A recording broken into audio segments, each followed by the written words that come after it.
Hello and welcome to a special video. Once per month, my Patreon supporters can do a vote where they vote on a video that they would like to see on my channel. And in the last vote, they decided that it is finally time for me to do a tier list video, which we will be doing today, starting with the HA Leaders and Wonders. So I'm very excited to see how this will be going. Before we start, there may be some things to note. Because there's definitely the question on how useful is such a tier list for the game of Through the Ages.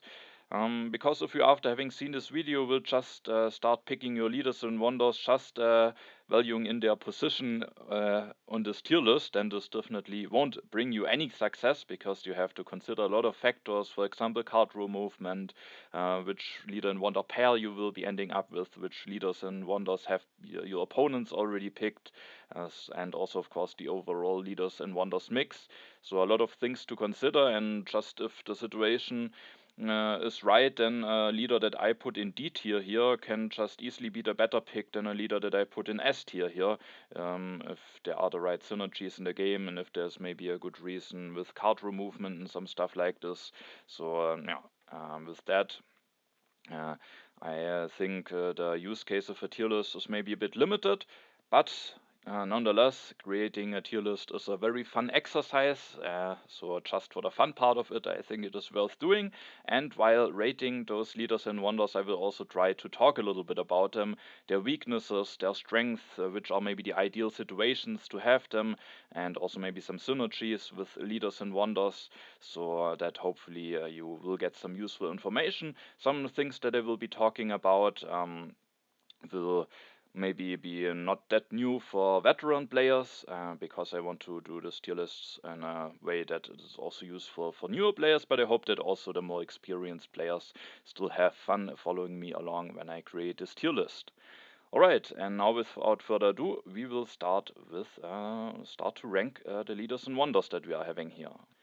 For those of you who don't know at all what a tier list is, basically we will be ranking those leaders and wonders in different categories, while S tier is the best category and D tier the worst category.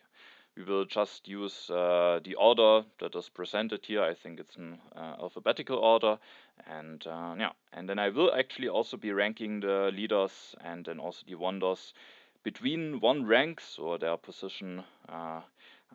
I will try to also rank those in those tiers. Alright, then let's start, and we can start with Alexander the Great. And Alexander the Great is a leader that I like quite a bit.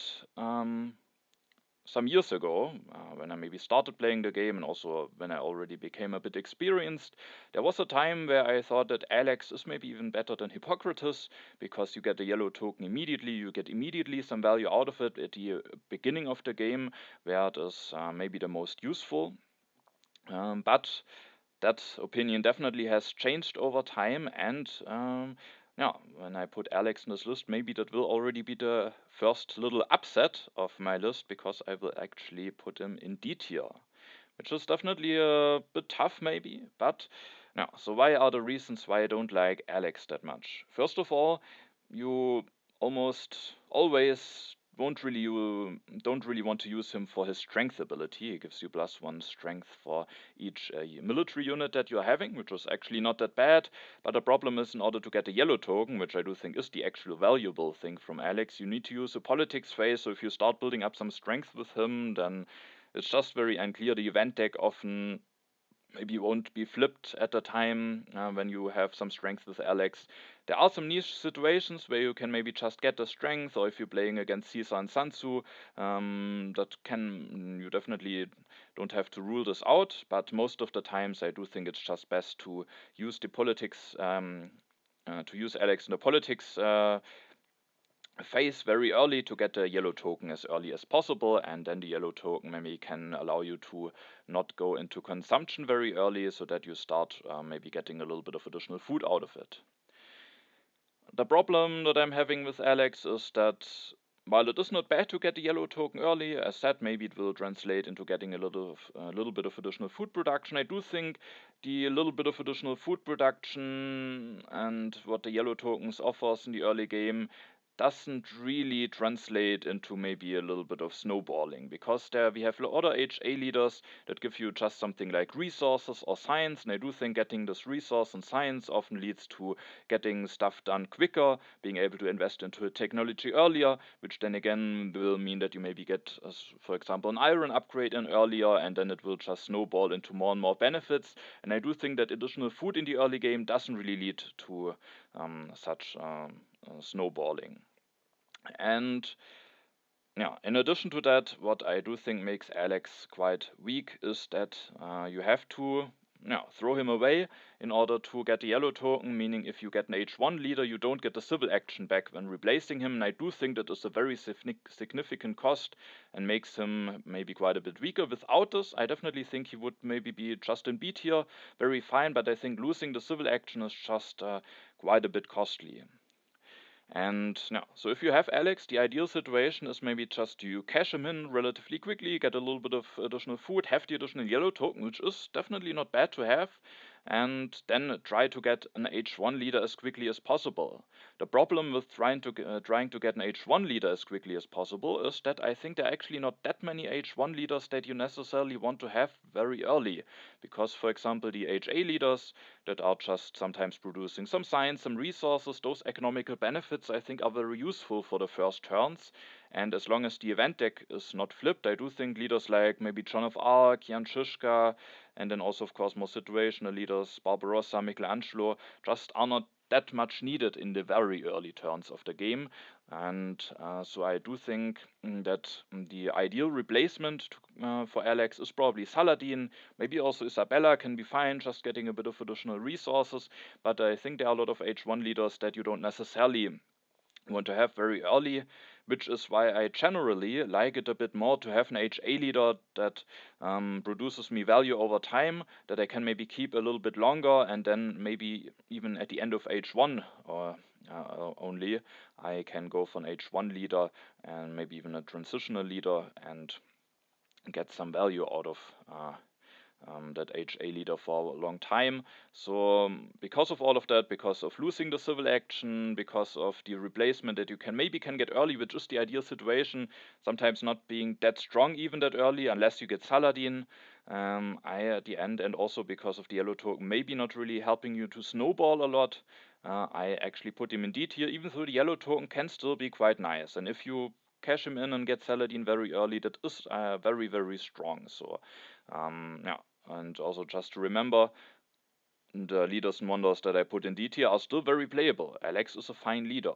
So all of the cards in Through the Ages, I think, have their cases where they are just very playable, which I think make Through the Ages a great game, because I've seen tier list for other games, and then the lowest tier is just named like never play this or something like this. That's definitely not a case in Through the Ages. So maybe it's a bit hard to put Alex in D tier, but I at the end came to the conclusion that that is actually the place where I think he deserves to be.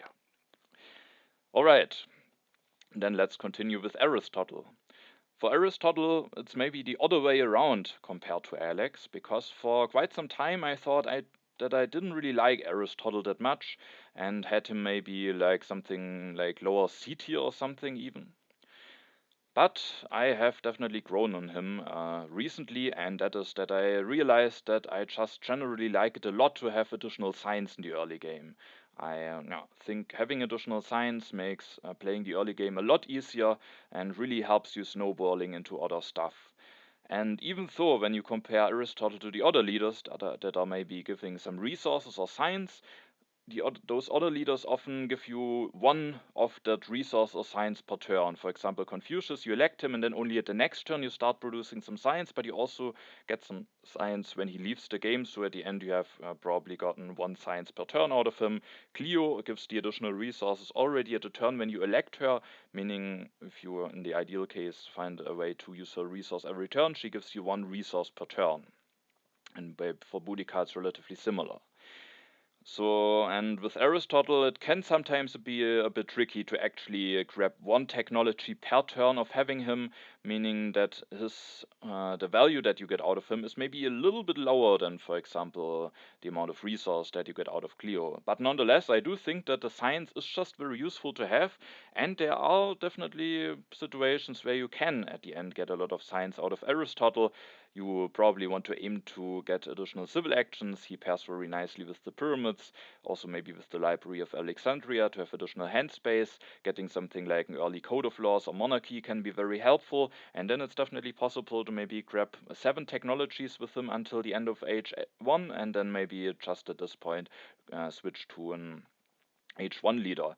But Aristotle maybe is just best when you have him for a long time, because if you have him only very shortly, then often you have already only grabbed maybe 1 or 2 technologies, and then the value that you get out of him is not really that great. But nonetheless, I do think science is a very valuable resource in the early game, and with this I will put Aristotle in B tier. Then we have Ashoka. And Ashoka is maybe a little bit of a tricky leader that has a lot of potential. I mean, in the ideal case, you get 1 additional resource and food production out of him, which is really a lot. And if you keep him until the end of age 1, then he has just given you a lot of value, maybe more potentially than any of the other HA leaders might give you. But of course, you have to put some work into him, which can sometimes be a bit tricky. And I do think for Ashoka it depends a lot on where you are playing in the game. Because if you're playing in first position, I do think Ashoka is a bit tricky. You can maybe just pick Ashoka in the first turn, but you don't have the chance to pick him together with the yellow card. So if you're playing, for example, and that is maybe something I forgot to mention. So let's mention that right now. This tier list that I'm creating for 3-player games. A very important information. For Leaders and Wonders, where I do think that the rating significantly changes for maybe 2 or 4-player games, I will mention this and maybe say if they are maybe stronger or weaker in my opinion in the 2 and 4-player games.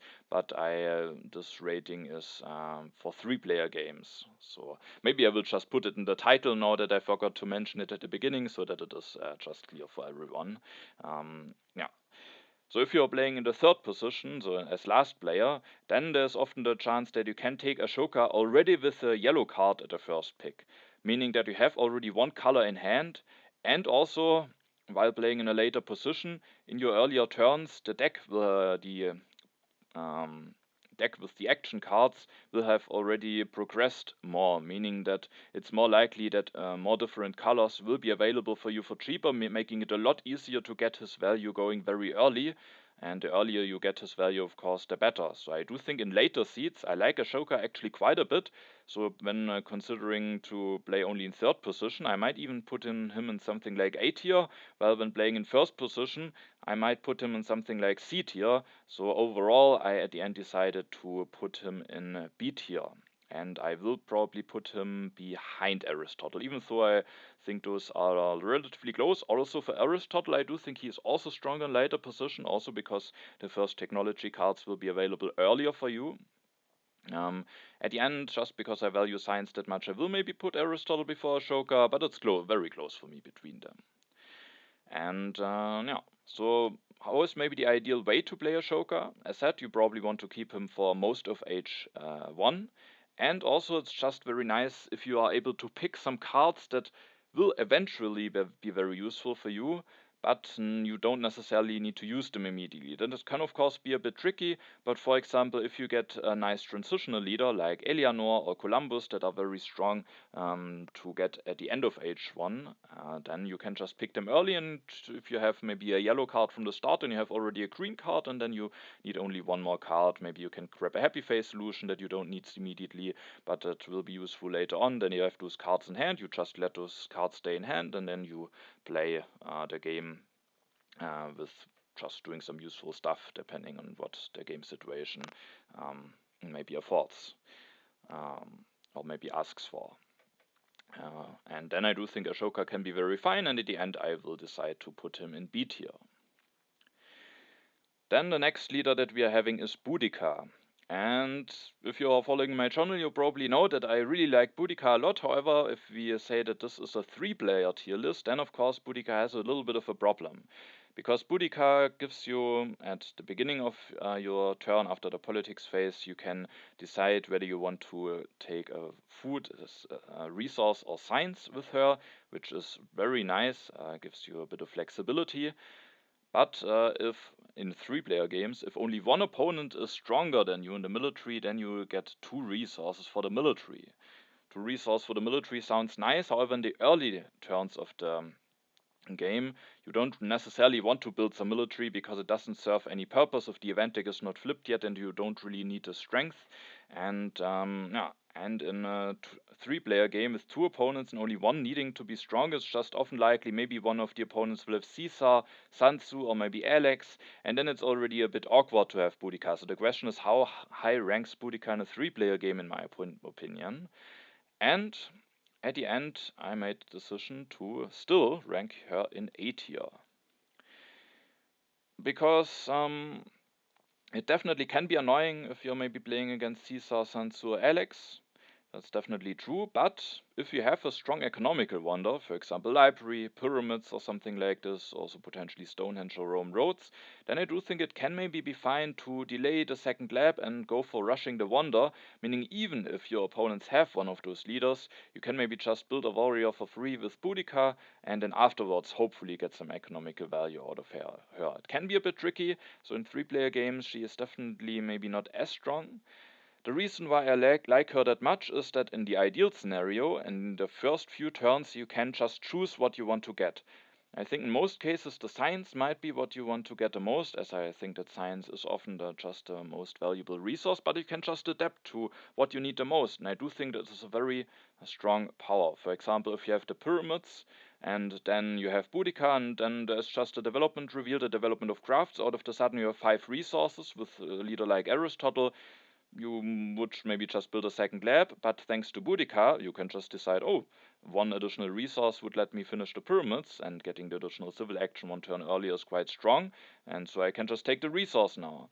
Or if you are really struggling to use your civil actions effectively because there is not really anything great to take at a very early turn in the game, then you can maybe on a situation where you need 1 more food to increase pop, then you can say, oh, let's just take 1 food and use already 1 civil action to increase my population instead of just grabbing a card that I don't really need. Also, or maybe taking 1 resource, for example, to build 1 more step of the Roman roads instead of taking a card that I don't really need.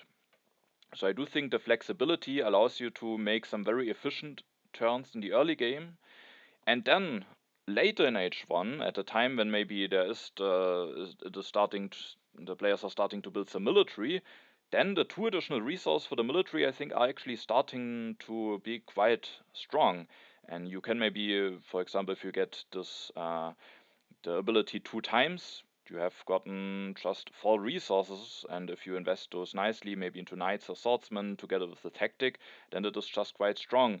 And earlier on, I talked about that leaders like Confucius and Clio just give 1 resource per turn, and if you have Boudica, you have the flexibility early on, and then get the additional resource for the military later on. It definitely can be that the average resource that you have gotten out of her will be also 1 per turn, or maybe even more potentially.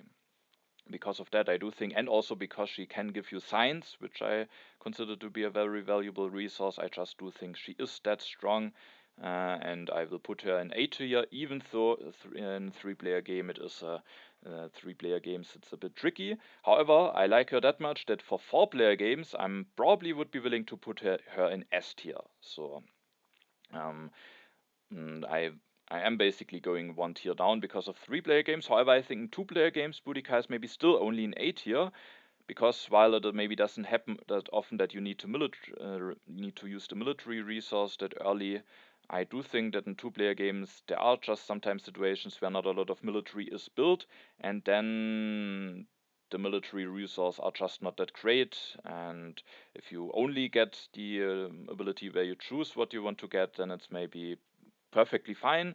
But I do think what Boudica makes so strong is that, yeah, that maybe also in the later turns you can actually get 2 additional resource out of her.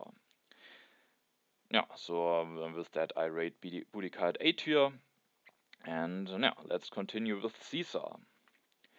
Caesar is a bit of a tricky leader to rate, and he is also, of course, a leader where randomness definitely plays a part, because at a time when you will be picking him, you have only limited knowledge on how useful he actually will be for you. Of course, he has some nice combinations, for example, with the Colossus. With the Colossus, you can just seed colonies, strength events with Caesar, moving the event deck forward very quickly, and thanks to the Colossus, then having good chances to actually benefit out of those events, so that's a very strong combination. For Caesar with the Colossus, but otherwise you don't know what cards you draw, how useful those will be for you. If you don't draw any events, he can be very lackluster, and just getting a bit of additional draws is maybe not that strong. Nonetheless, I will rate him in C tier. Maybe it feels a bit rough to actually put Alex one tier below Caesar, and when I first thought about how I want to create this tier list, I thought I don't really want to put Alex one tier below Caesar.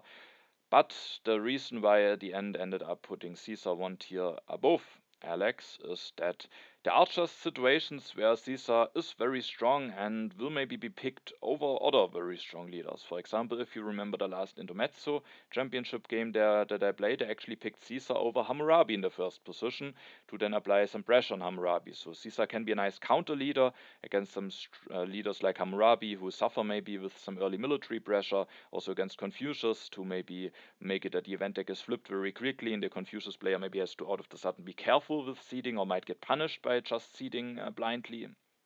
And so he is a nice counter and can be picked in situations over normally rated very strong leaders, while for a leader like Alex, I just think if Alex and Hammurabi are on the same civil act available for the same civil action cost, also Confucius and Alex, I just think I will maybe never go for Alex. However, just in the last Nemezzo championship game, I went for Caesar over Hammurabi. So I think Caesar has its situations, also maybe together with Colossus, where he has just a lot of potential and where it's very strong picking him, even over potentially strong leaders.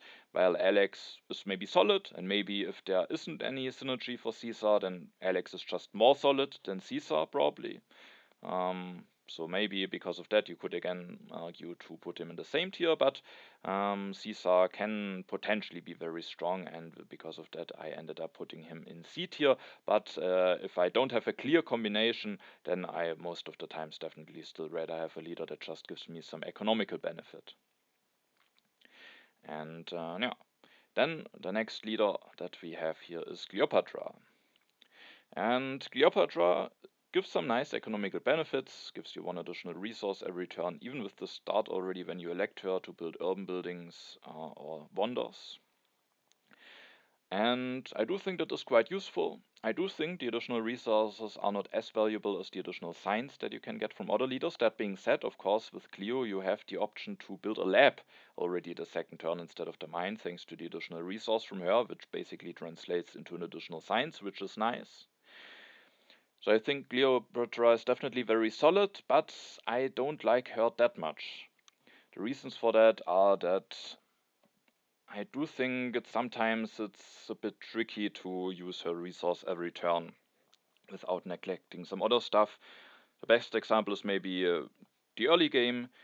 Maybe you have Cleo, then at the second turn you will build a lab, and then maybe if you have a Wonder Life like pyramids, in the third turn you have already to decide. You can use Cleo's resource to build a step of the pyramids, but if you do so, you delay your third mine, which basically costs you one resource, so Cleo didn't really give you a resource, and you already miss out on one turn where she gives you a resource.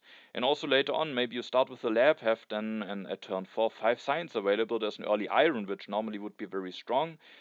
But then you have to decide, will you go for the iron upgrade and get the resource production started, or will you actually use the additional resource from Cleo to build maybe a step of a wonder that you have lying around, but you can't do both. And so because of such situations, I don't like Cleo as much. The ideal situation is probably if you have a situation where you can just build steps in your wonder without delaying anything. So I think wonders that have a one resource cost step as first step are very nice to have, because then you can build in the second turn your lab, maybe in the third turn you can just build a mine end the step for free with the one resource that you're having, and you can get your mine in, and you also can get a resource from Clio. Or you maybe can get Clio plus a rich land or plus an urban growth, and then also one that has a 2-cost step as the first step. It's very nicely possible to use her resources and do not neglect building up your economy. And then after you finished your wonder, if there's no alchemy or another wonder in available, it again can maybe sometimes be a bit tricky to actually use her resources again, and sometimes you have to, maybe you go for wonder just to be able to use Cleo's resources, which you normally wouldn't have gone for, or you pay more civil actions for the alchemy to take it, which you otherwise would have done. So because of that, I do think Cleo is a bit tricky. Nonetheless, I will still put her into B tier. However, I will put her into the lower end of B tier. I do think the additional resources are still quite nice. Finishing wonders earlier, like maybe library, or maybe also pyramids, can be quite strong. Also, thanks to getting the resource immediately when already electing her, you can also just have her maybe for 3 turns, get 3 resources out of her, and then just go for an H1 leader that maybe offers some nice benefits. And then you have gotten some nice value out of your HA leader already over that short amount of time. And with that, I do think Leo is still very solid, but I do think in order to use a resource every turn, which you ideally want to do, you sometimes have to do sub-optimal turns. Alright, then we have the next leader, and that leader is Confucius. And I do think Confucius is a very strong leader, and I will put him in S tier. One reason to put him in S tier is that I think that, as I said already sometimes in the early game, I do think some additional science is just extremely valuable, and I do think he gives you a lot of science. He gives you a science when he leaves play, and then every turn when you just seed an event into the deck. And if you just do this, then he produces you, if you keep him for a while, he produces you 6 or 7 signs, and that is an amount that if you get that amount with Aristotle, you will be very proud of, and you will be saying, oh, nice, look, I took 7 technologies with Aristotle. That was some very nice value, but just with keeping Confucius, you also can get those values, and you don't have to invest a lot of civil actions into taking tax. You just need to push. That of course can have some downsides. If your opponent is playing maybe Caesar or Sun Tzu, the event deck might be flipped quickly, and you have to see it maybe in potentially the risk of losing a strength event or being bad prepared for the event. So that can of course be a bit tricky, but it's just such an easy way to get additional signs, and being able to push the event deck every turn is also a nice thing, because you can just put aggressions, tactics, and every card, or not every card, of course not the green cards, but the event cards, but all of the other cards is a one science Confucius event, which maybe doesn't sound that great for you. It's just a neutral event, but you have moved the deck forward, you have some event knowledge. The other players don't know if it is just a neutral Confucius event, or maybe something that they actually have to worry about. So you have some advantage about the event knowledge when you just push a lot. So you can get punished with pushing the event deck quickly. Also, if there needs to be a lot of military build early on and you don't get a lot of draws, that can be tricky. But nonetheless, I do think the additional science just really helps you snowballing to other benefits, makes playing the early game a lot smoother, and because of that, I rate Confucius as S tier leader, and probably at every player count. I just really like him a lot. Then, as next leader, we have Sun Tzu. And Sun Tzu maybe is a bit similar to Caesar, a leader that already early on focused on the military, gives you additional draws, gives you an additional strength. And I do think it's a bit tricky to rate him. I actually for some time didn't really like him a lot. I valued Caesar higher than him, because while maybe Sun Tzu gives you more guaranteed value, a bit more control, you have an additional draw, I've just found that Caesar can escalate a lot more easier. And while of course it's very random what you get out of Caesar, you will have those games where it just gives you some crazy amount of value, pushing 2 times every turn, moving the event deck along extremely quickly, threatening double aggressions and stuff. But I do think Sun Tzu can really help you to set up for a specific game plan.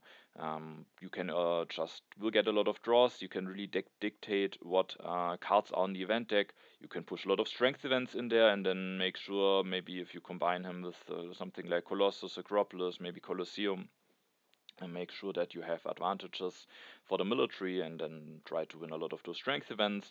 If there are Suez Cannon, James Cook in the mix, or even without them, you can start seeding a lot of colonies and maybe prepare yourself to win them. And yeah, you can just really try to put some favorable events for you in the deck. And then with the ability to upgrade a tactic, he can give you some benefits even after he has already left the game, because if you manage to upgrade a tactic that you can use, but not all of your opponents, um, then yeah, you just you have a very efficient tactic that you can use. You have to be a bit careful. Sometimes it can be best to just not upgrade any tactic, if there's the danger that your opponents maybe just get more out of this tactic. Yeah, but with that, I do think Sun Tzu can be quite nice. Nonetheless, I will also put him in C tier. However, now I will rate him a bit higher than Caesar. I do think there are some players that rate Sun Tzu quite a bit more highly. Maybe would put him in B or even A tier. I don't know. And maybe it's a little bit of a hole in my game that I rate him not that highly, and maybe I should go for him more often. I actually tried to go for him a bit more often recently. Um, but yeah, nonetheless, at the moment, I will still rate him in C tier. But my rating of those leaders and wonders is changing all of the time. If I would have done this list 1 year ago, or if I will do it again 1 year ago from now, or then not 1 year ago, but in 1 year from now on, probably the list would look different every time. But that's, I think, also a very nice thing about Through the Ages. Alright, so I will put him at the same tier as Caesar. He gives you a bit more guaranteed value, a bit more control, but Caesar, I do think, has the potential to just escalate even more. Of course, Sun Tzu has also potential to escalate if you maybe can upgrade a medieval army tactic and go for Yanshishka, maybe upgrade a heavy cavalry tactic, go for Genghis Khan, that can potentially be quite strong, or also upgrade fighting band tactic and go for Yanshishka, so that of course also can lead to some very strong games. Yeah, at the end I will put him in C tier. Then we have Hammurabi, who allows you to use one military action per turn as a civil action, and I do think that is extremely strong. The additional civil action will really help you a lot in the early game. Actually, in the very early game, maybe at turn 2 or 3, it sometimes is not that valuable. Maybe sometimes you will just end up grabbing an additional HA yellow card, which is not the greatest value. However, if you grab something like Urban Growth, it's still an additional resource, so basically something compared to what Cleopatra would give you. But then going into H1, it just helps you a lot. Maybe being able to grab a military tech while also being able to upgrade your economy. And that is just very helpful. And with that, I will also put Hammurabi in S tier, and I think I will put him before Confucius for 3-player games. For 4-player games, I think I maybe also would put him before Confucius. For 2-player games, maybe I would even put Confucius before Hammurabi, but it's a close call. And now, of course, it's a downside that you are missing out on a draw every turn, and you can be punished by the military. You don't get a lot of draws, maybe you don't get a tactic. But I think the additional civil action is just that useful that it's worth it to have this downside. And also, one strength of Hammurabi is, of course, to do a revolution into an H1 government form. For most of the times, monarchy is, of course, the preferred choice, because you can do a revolution and then still have one civil action, because you can use the one with the military actions that you didn't consume by doing the revolution to still do one stuff, which makes it a lot easier to do the revolution and then still get out of corruption, or maybe you can do the revolution and still get one upgrade going. That is just extremely useful, and if you get an early monarchy revolution with Hammurabi, I do think that leaves you in a very strong position. And yeah, so with that, I will put Hammurabi in S tier. Then we have Hippocrates, who is maybe the most difficult leader to rate, because he doesn't give you any immediate value. the value that he is giving you will be delayed. He is collecting one Hippocrates token at the beginning of your politics phase every turn, up to 3, and then you will get one token in the beginning of H2, one at the beginning of H3, and one at the beginning of H4. And yeah, so that is a bit difficult to rate him. I think I prefer it to have such a very strong economic leader to really start snowballing early. Nonetheless, I do think it's still quite strong to maybe then at the beginning of H3 already have 2 additional yellow tokens that can make quite a difference. And importantly, compared to Alex, he does give you the civil action back, which makes a big difference in my opinion. You don't lose that civil action that you lose when you have Alex, and with that I will put Hippocrates in B tier. Maybe you could even consider to put him in A tier. I do think it's very tricky to rate him. At the end, if I have the choice between Boudica and Hippocrates, I think I will most of the times go for Boudica. Hippocrates may be a bit more solid for him. As for Alex, maybe as well. It just depends a little bit on how quickly you get a replacement leader as an H1 leader. And as I said earlier, I do think that the H1 leaders can be a bit tricky to use actually very early in the game already. And that I generally prefer to maybe rather have an HA leader for a long time in H1 and then go for a more transitional leader, or maybe a leader that just at a perfect time will then be useful, for example when the event deck will have flipped. And with that I will put Hippocrates in B tier. It's very tough to say where I want to put him. Maybe I could just put him at the top. At the moment, I actually like Aristotle quite a bit, so I will put him behind Aristotle, just still before Ashoka. However, as said for Ashoka, it really depends on which position you're playing. I do think if you're playing in third position, I often already picked Ashoka over Hippocrates, even when they're on the same civil action available. So, yeah, tough to say where to put Hippocrates, but at the end, I think I will put him in B tier. But with the tendency to rather put him in A tier, definitely not in C tier. I do think it's very solid, and if you get an early replacement H1 leader, that is just very strong. Then the next leader that we are having here is Homer.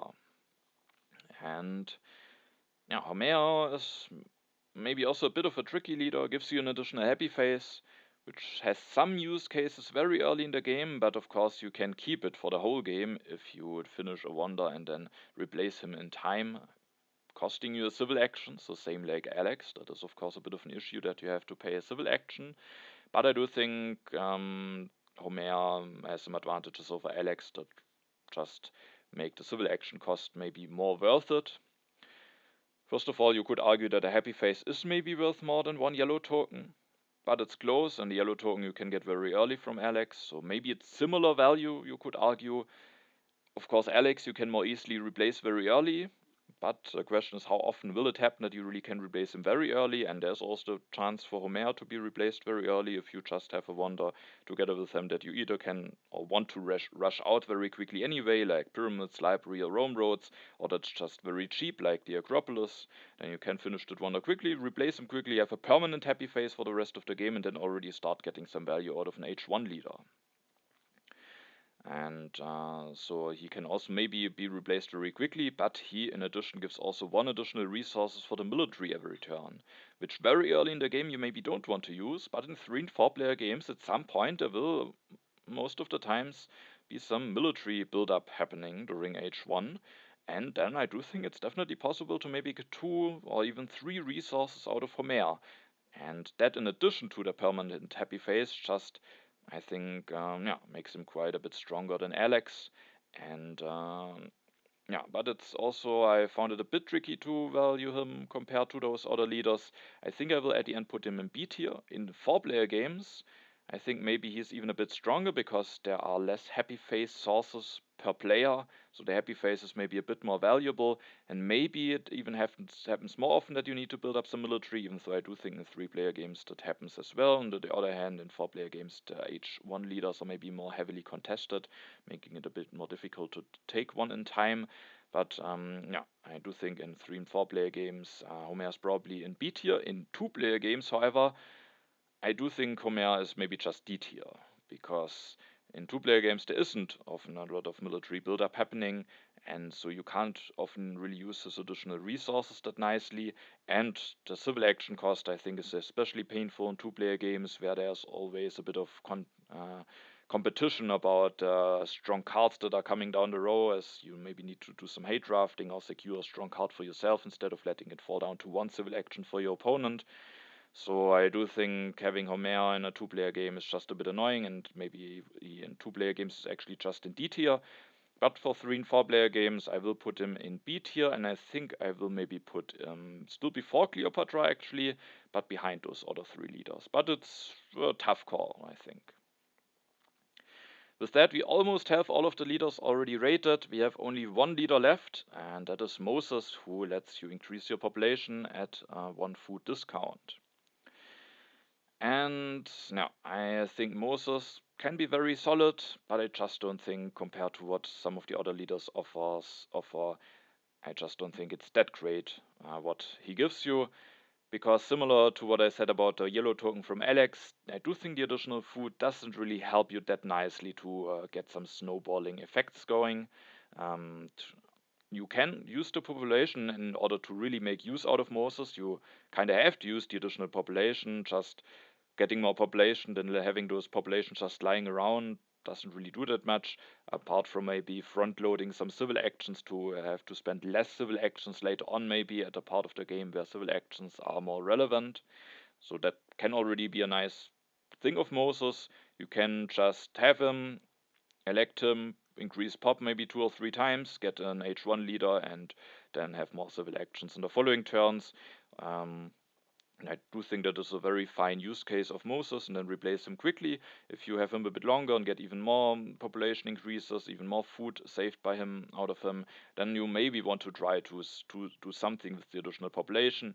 Maybe setting up for a bit of a military game, maybe building a 4th mine, getting a bit of economical value, maybe setting up for a printing press or something like this. A 3rd lab if you maybe get an H1 government farm to have the additional urban building limit. So you need to do something with the population, but generally I think it's difficult to really get some snowballing effects out of Moses, and because of that I will put him to Alex in D tier, probably behind Alex, because for Alex I do think he has those very strong moments where you just use him and then get something like a leader like Saladin or Isabella or Nostradamus, just a leader that maybe is useful relatively early. And then I do think Alex is just very great. For Moses, I do think this can also be fine, but then I think I prefer to have Alex in the additional yellow token. And so at the end, Moses and Alex are here in D tier below Sansu and Caesar. Maybe a bit questionable, but Moses and Alex I do think are solid. As said, just because they're in D tier, if they are available for you and the other leaders are only available for an additional civil action, often it can be the right decision to just go for Moses and Alex. So you definitely will have moments where it's the best to pick them. But I do think those are rarely more than solid, which is not that great, because I think we have a lot of leaders where when you at the end you can say, wow, those really have given me some amazing value, while for Alex and Moses, I do think that's a bit questionable if you can ever state something like this. But most of the times they are just solid, but leaders like Sansu and Caesar can be very strong, and because of that I put them above those 2 leaders. Alright, with that we have ranked all of the leaders, and now we will continue with the wonders. And the wonders are somewhat rated separately, so I won't now put the Acropolis somewhere in between those leaders. So the wonders are just, I will put them behind the leaders and rate them separately in basically. And we will now be starting with the Acropolis. The Acropolis has a lot of different small benefits, gives you a culture production, 1 strength, and gives you a discount when you develop a government form per each urban building that you're having, and gives you an additional urban building limit. So a lot of small stuff. And for the Acropolis, it really depends heavily on which player count you are playing. I think for 3 and 4 player game, the Acropolis is not that strong, because in those games often some military push and military heavy stuff is going on, meaning that you don't really have the freedom to put a lot of workers into the urban building, meaning your discount is not that great for a government form, and also you oftentimes don't really need the increased urban building limit that the Acropolis is offering to you. So I do think for those player accounts, the Acropolis is not that great, but in two-player games, the Acropolis is probably the best wonder overall because those games often tend to be very peaceful oriented, and that is where the Acropolis can shine. Oftentimes, I had already something like 9 or 10 urban buildings, really making use out of the increased urban building limit, and then getting something like democracy for 8 or 9 signs in H3 is just ridiculous. Um, and really gives you a big edge over your opponents if you are in a peaceful game. So in two-player games, it's definitely S tier. In 3 and 4 player games, I at the end will put it in C tier because you still get some nice stuff out of it and it is relatively cheap. And I already will evaluate the cost of the Wonder in how I rate it, because some 2 years ago or something like this, I had a bit of a discussion below in the comments with one viewer, because I said something like, no, I said something like Acropolis or Hanging Gardens. It's a very close call for me in the situation. At the end, I went with the Hanging Gardens, and then um, basically was said that if I like those wonders in a similar amount, then I should go for the Acropolis because it's cheaper, but the cost of the wonder will already be counted in the rating. And I do think because of the cheap cost, the Acropolis can still be a very fine wonder to have in 3 and 4 player games. It's just so cheap and will give you a bit of benefits over the game. Maybe I could even put it to B tier. In 3 player games, maybe even more than in 4 player games. I think in 3 player games, I will at the end still put it in C tier, but maybe rather with the tendency to, if I want to make a change, rather put it in B tier, while in 4 player games, I would rather put it in D tier, maybe. But at the end, I will put it in C tier. Gives you a nice amount of benefits and it's just very cheap to build. So maybe I could even put it in B tier, but I will leave it in C tier for now. Then we have the next wonder, and that is the Colosseum. And I do think after the expansion came out with the new leaders and wonders, for a while, probably not between all of the players, but there was a little bit of an agreement that, um, maybe not, I don't know how many shared this agreement, but I do think that there were the big 4 wonders: pyramids, Roman roads, library, and Colosseum, which are the best 4 wonders, and then there are the other wonders. But the Colosseum over time, I do think, has gone quite a bit in my ranking, but I also think in rankings of some other players. And yeah, it's of course interesting because actually the the Colosseum does offer some nice benefits. I mean, a military action is definitely not bad to have. Happy face can be useful. A little bit of culture and science saved along the way. It's not that bad, you might argue, but yeah, I think it is just not that great actually. Maybe I'm at the moment too low on the Colosseum. I will actually put it in D tier here. Maybe that's too harsh. Maybe I should rather put it in C tier, but no, I mean, the military action can be useful, but if you're playing a 3 player game, and that list is created for 3 player games, then there is just relatively often the open borders agreement offered, and chances are higher than not that you will be part of the open borders agreement. So there will often be a very easy way to get a third military action, and then getting the benefit from the third to the fourth military action is already a bit dubious, especially in the early game. Definitely can still be nice, but maybe it's not really that necessary to invest some very valuable early resources into it. Also, the happy phase can be nice, but maybe it isn't really needed immediately. So you're investing some resources into something that maybe doesn't really help you that much in the early game. Will maybe be stronger later on, but compared to investing into something like library or pyramids or Rome roads that just gives you immediately economical benefits that might snowball into some other stuff, I do think it's rather weak. And yeah, maybe it's harsh to put it into D tier. I think for 4 player games, I might be willing to go up to C, maybe even to B tier, because the sources for happy faces are less there, and also the sources for military actions are maybe more contested. There's still only 1 copy of strategy in 4 player games. There are the same amount of H2 government forms in 4 than in 3 player games, meaning those are more heavily contested, meaning it's a lot better to be prepared for the Republic, because that I think is one very strong thing of the Colosseum. If you have the Colosseum, you can just get into Republic and you will be very fine and very happy. And because of that, in 4-player games, I think I might be willing to put it in B tier. But in 3-player games and also in 2-player games, I think I will put it in D tier because I just think it's better maybe to invest your resource into some other stuff. But maybe I'm at the moment undervaluing it a little bit, and maybe over time it will go a bit higher again. But I don't think it will go a lot higher. Maybe I will at some point at least put it in C tier again and go for it a little bit more often than I'm going for it at the moment. Yeah. Of course, the what you maybe can take a look at when you decide whether to go for the Colosseum is some leaders in H1, because I think there are some leaders that really benefit from additional military action.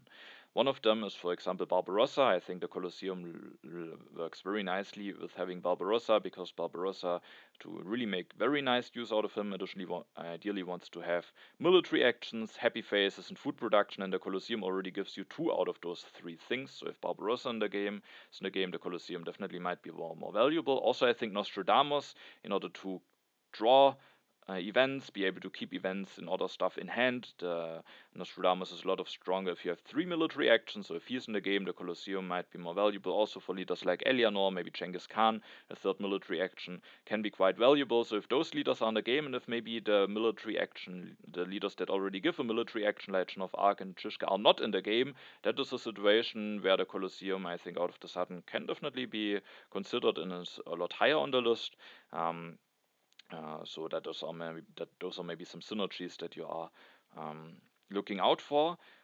For some time, I also really thought Colosseum and Hammurabi is a very great synergy, and it is of course kind of nice synergy, but also in some sense an anti-synergy, because one of the strong things that you can do with Hammurabi is go into a revolution, into an H1 government form. However, as soon as you have this government form, you have your military actions fixed, and then I don't think you really need a military action from the Colosseum. Of course, if you don't get the revolution, then it might be useful, but you also don't necessarily want to rush out the Colosseum, as it doesn't really give you economical benefits. So, yeah, I actually don't really like this combination a lot. Hammurabi in the Colosseum, but of course it has some synergies. And if you will have a leader like Sun Tzu and Caesar and want to really set up for some military game, then again I think the Colosseum is a bit tricky, because if the event gets pushed very quickly, it can be hard to finish the Colosseum and then start building some knights. Sometimes I have already seen it, not that rarely, that a player has to actually go for knights before finishing the Colosseum, which is of course not ideal. And then of course you have the additional military action and happy face, which might be helpful, but also it's maybe not that great. So it's maybe harsh to put it into D tier, but I will actually end up putting it there. Then the next wonder that we're having is the Colossus, a wonder that for some time I didn't really like that much, but it's definitely gone higher in my evaluation. And yeah, I think I will actually put it in B tier, but rather with the tendency to maybe still put it in C tier, but I will end up putting it in B tier. I do think for the Colossus, the Leaders and Wonders mix is very relevant. If there's a Suez Canal in the game, that already makes Colossus, I think, quite a decent wonder. If there's in addition James Cook and some other colonization synergy, like Columbus, or maybe some leaders that help with colonization, but especially Columbus, you can get Colossus and Columbus, get the 3 draws, and it will happen that you hit the jackpot and get a very early H2 colony, which will give you tons of value. So then I think Colossus is a very strong wonder. If there's just a Suez Canal, it's a very solid wonder. Of course, also if you have leaders like Sun Tzu and Caesar, the Colossus can be quite nice in allowing you to go for an early military rush, which can work out quite fine. If there's no Suez Canal in the game and you don't have a specific synergy, then I don't think the Colossus is that great. Then I maybe would rate it at C tier, maybe even at D tier. But because there are games where the Colossus is just very strong, and I have already taken the Colossus over other seemingly very strong wonders, and it has also worked out fine. I will put it in B tier, and also I do think the additional draws at the beginning of H2 and H3 shouldn't be underestimated.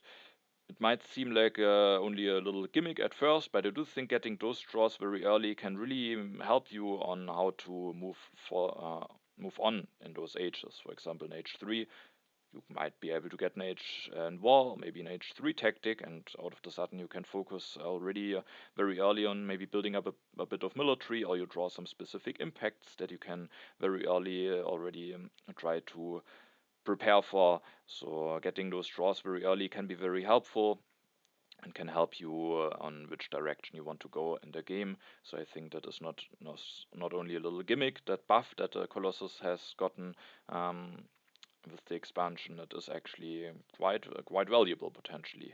And if you have a leader like Columbus, you can really hit the jackpot if you set up it very nicely, go for military push, and then just get those draws. Maybe draw something like an early war aggression. You can really um, no, put your opponents in very tricky position if you manage to pull off an H2 blunder or something very early, or get an H2 war going very early. So at the end I will put the Colossus in B tier. Then we have the Hanging Gardens, and I do think the Hanging Gardens is actually quite fine, but of course it has the big downside of being very vulnerable to the ravages of time.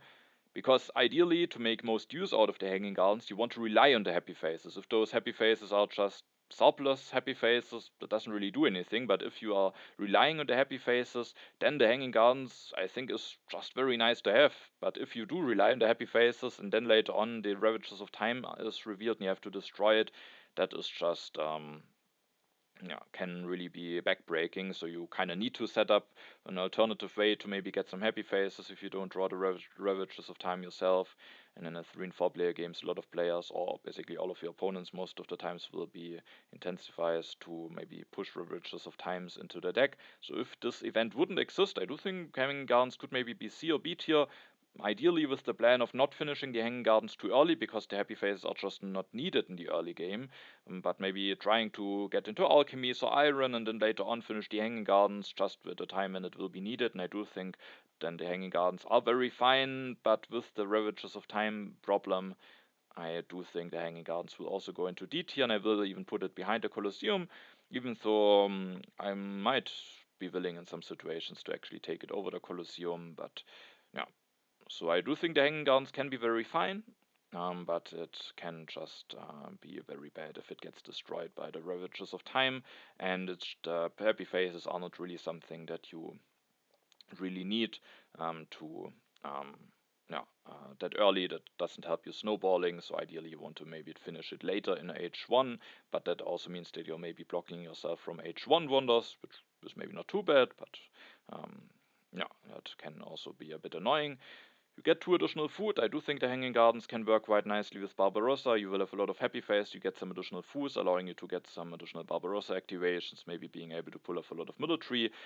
Thanks to the food and the happy faces, you can maybe allow yourself to put work into a 4th mine, or you can be better prepared for the military, or go for something like printing press. So similar to Moses, you maybe want to try, and especially of course if you have both of them in addition to each other, then you really have a lot of additional population to work with, and then you want to try to actually do something with this population, because if the population is just sitting around, maybe it's nice to already have it for later, but then it doesn't really help you that much.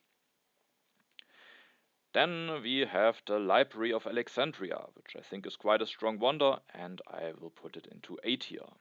Not in S tier. I do think the spot is reserved for one specific wonder that I want to put one tier above all of the other wonders. Maybe I'm too much biased, but let's first talk about the library. I do think just setting up a bit of additional science production as a wonder, so you don't need a worker anywhere, just get this additional science production, and also of course the culture production. That is just very valuable and helps you maybe getting out some other stuff quicker. Additional science in the early game I think is quite valuable. Of course it needs a bit of time until you can finish the library. But still you will get a bit of additional science that can be useful early on. But in addition to that, the library allows you to have an additional hand space limit for the military cards and the civil cards, which I do think is quite helpful, especially if maybe for the military cards, because being able to hold more cards just makes it a lot more easily possible to For example, leave yourself more flexible. Do you want to keep a strength event? Do you want to keep a specific other event that could be nice at some point? I don't know, Rebellion, Reds or something. If you don't have the library, you sometimes have to commit and just make this decision at a point where you are not fully informed. But with the library, maybe you can just keep both of them in hand and make the decision later on when you have more information. Also, you can keep colonization cards.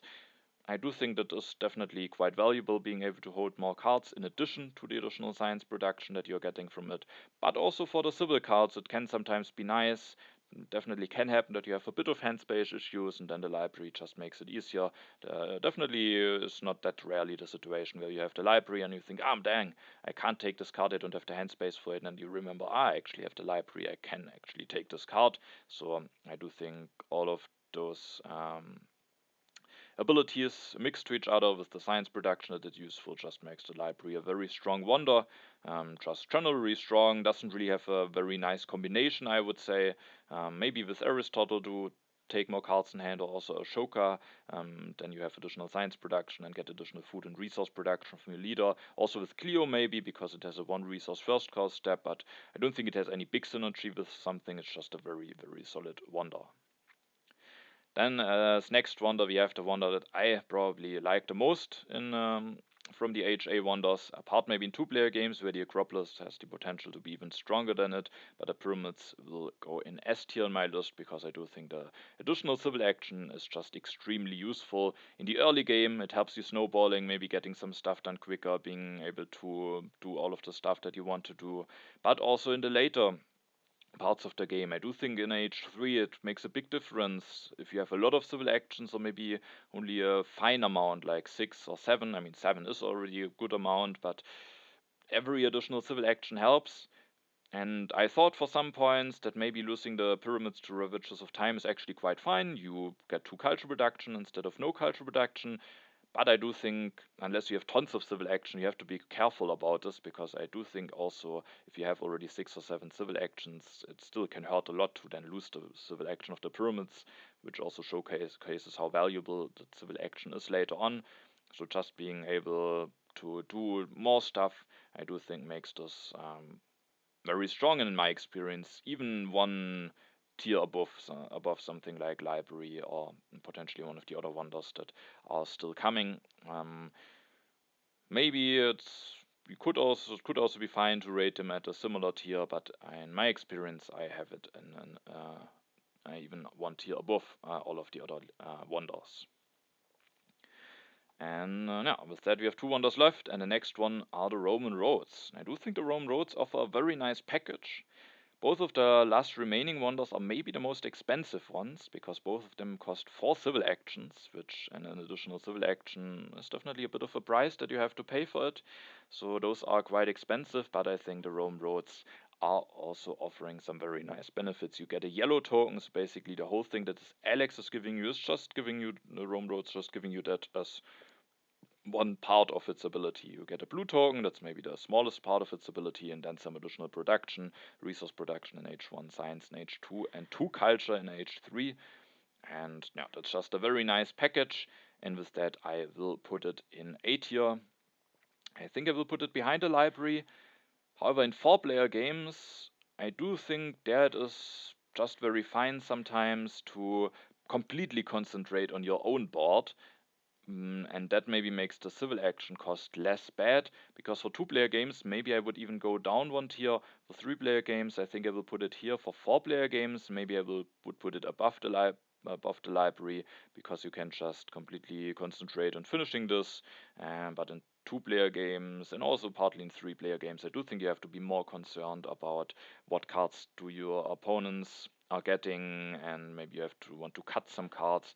That also can sometimes play a part in your decision making in 4-player games, but I think in this player count definitely the least. So in 4-player games, I think maybe the Rome roads are at its strongest. But also in 3-player games, I will at the end put it in A tier, because it just offers some very nice benefits.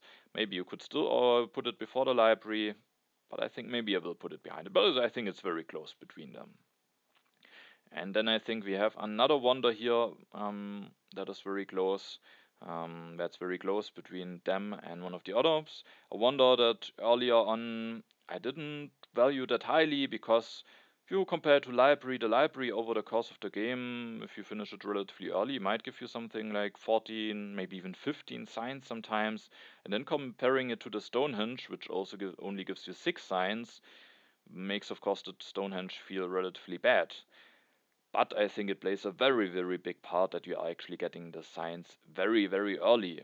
Because at this point of the game, it really helps you snowballing into some other effects. If you have the Stonehenge, you can take a card like Monarchy, Code of Laws, build maybe 2 stages, and boom, get an additional civil action early, and then finish it. And out of the sudden, you still have enough signs to get into Iron, and then maybe 2 turns later, even after having invested into Code of Laws and Iron, you still have enough to go for Knights or Swordsmen to then fix the military. I do think getting the 6 signs early just makes it a lot smoother for you to play the early game, and then in addition you get a happy face, which is a fine addition in addition to already getting this very nice boost for the early game. Um, I rated some other wonders that give a happy face quite low, but here I just think the science boost is very nice, and happy face is still a fine addition. And yeah, so I do think the Stonehenge and the additional early science make it quite nice. I do think the Stonehenge works especially nice, maybe with a leader like Hammurabi, because he makes it a lot more easier to afford the 4 civil action cost, and it also makes it easier to maybe take some cards that you really want to invest the science into quickly, to maybe take for more expensive, maybe take an Iron for 2 or even 3 civil actions, while not being too much in civil action depth afterwards. So I do think that is a very nice combination. And now, of course, if you have the Stonehenge and then you finish it and you just don't find any nice technology to invest into, then that's the point where the Stonehenge is quite bad, and there's even the danger of getting hit by the Dark Ages. But if you just find something like Code of Laws, Monarchy, or maybe Iron and some other stuff, I do think the Stonehenge is very nice wonder to have, and maybe especially nice in 3-player games, because there are 2 copies of Monarchy, 2 copy of Code of Laws, only contested by 2 other opponents. In 2-player games there's only 1 copy of Monarchy, 1 copy of Code of Laws. In 4-player games there are 2 copies but contested by 3 opponents. So in 3-player games, maybe that is the player count where the Stonehenge shines the most, and with that I will also put it in A tier. And maybe for 3-player game, I actually like the Stonehenge that much that maybe I would put it even before the Rome roads. I think I will at the end maybe put it behind it, but it's actually quite close. I think I will put it there. For 4-player games, maybe you could argue the Stonehenge goes 1 tier down, but I'm actually not completely certain. And for 2-player games, maybe also, but I'm also not completely certain. But I think probably in 3-player games it's best. Maybe I could even consider putting it before the Rome roads, but I think between those 3 wonders in the 3-player games, it is actually very close and hard for me to make a decision. And with that, we have our rating. I found it quite tough to make a rating that I'm happy with, and I'm not actually sure if I'm very happy about this rating. We only have very few leaders in A tier. Maybe it could be considered to put a leader like Hippocrates, maybe even Aristotle in A tier as well. Maybe with Boudica's issues, she isn't a tier above those leaders. But I also don't want to put those leaders a tier above Ashoka or Homer or Clio, so it's a tough call for me.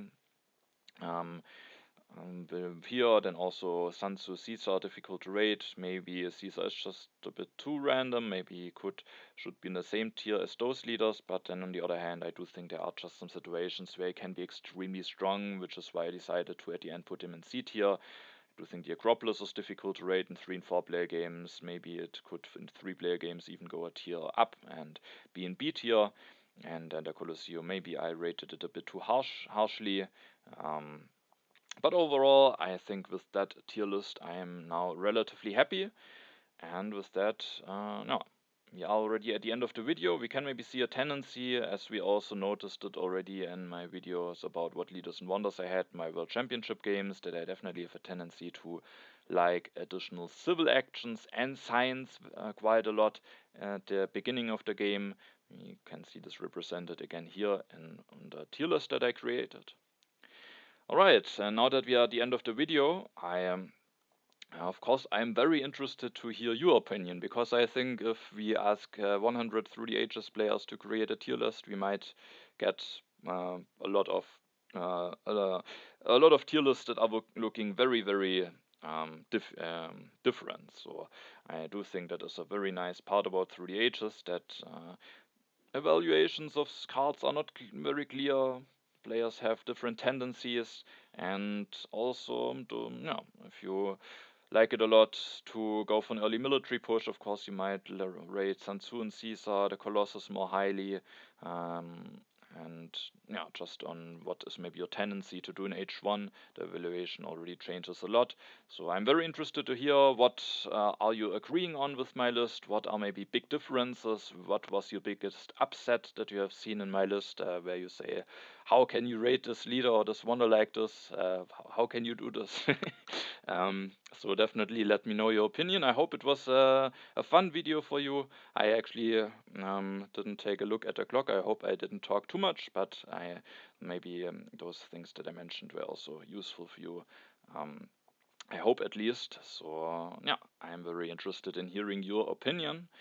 And yeah, I also want to thank my Patreon supporters again for their support and for choosing such a nice video idea. And as there is still some time left until the first World Championship games will be finished, actually the stage hasn't even started yet, but soon, I think stage 4 will start, but then of course it will take some time until the first games will finish, so there is some time until then, and I do think I want to use this time to just follow up with the other ages to just get or do all of those tier lists, and yeah, I hope you're looking forward to those. If you have some feedback on how I do those tier lists, definitely let me know. Um, and yeah, with that, thanks for watching and see you in the next video.